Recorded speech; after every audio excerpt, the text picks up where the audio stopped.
ఈ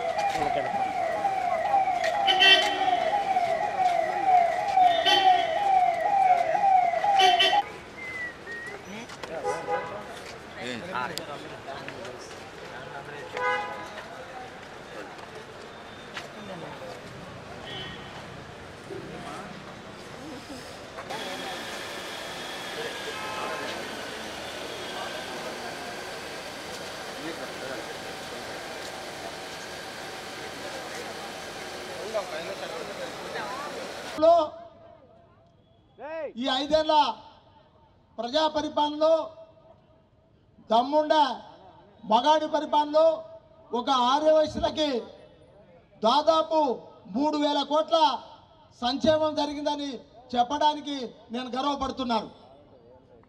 కాబట్టి మనం మనుషులం కాబట్టి, మనకు బుద్ధి జ్ఞానం ఉంది కాబట్టి మనం తెలుపుని తెలుపనాలి, నలుపుని నలుపనాలి.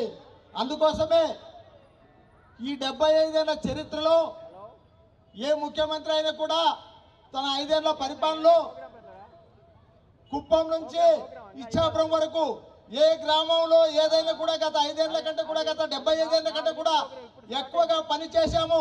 ఏ వేదిక మీద అయినా కూడా ఏ ప్రజాకోట్లైనా కూడా మేము సవాలు చేసి చర్చించడానికి సిద్ధంగా ఉన్నామని చెప్పి చెప్పగలిగిన మగాడు ఎవరైనా ఉన్నారా అంటే అది మనందరికీ తెలుసు. ఒకే ఒక మగాడు, అదే పులివిందల పులిబిడ్డ మన ముఖ్యమంత్రి జగన్మోహన్ రెడ్డి గారు అని చెప్పేసి మనందరికీ తెలుసు. కాబట్టి ప్రజల పక్షాన పనిచేసే నాయకుల పట్ల విశ్వాసంగా ఉండటం మన ధర్మం. ఆ నాయకుని వెనకాల నడవటం మన కర్తవ్యం. అందుకే ఒకప్పుడు ఒక ప్రజాకవి, ఒక ఉద్యమ కవి ఏమన్నాడంటే, మహాకవి సృష్టి 200 కోట్ల లబ్ధి జరిగిందని చెప్పడానికి నేను గర్విస్తున్నాను. మా ఆర్యవైశ్య ప్రముఖులు పెద్దలు ఏమంటుంటారంటే, మన ఆర్యవైశ్య కార్పొరేషన్కి 100 కోట్లు బడ్జెట్ కావాలంటుంటారు.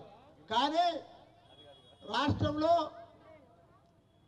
ఈ 5 ఏళ్ల ప్రజా పరిపాలనలో అభిమానులకు, మన కుటుంబ సభ్యులకందరికి కూడా పేరు పేరున నమస్కారాలు, ధన్యవాదాలు. రోసయ్య గురించి నాలాంటి వాడు చెప్పడం అంటే,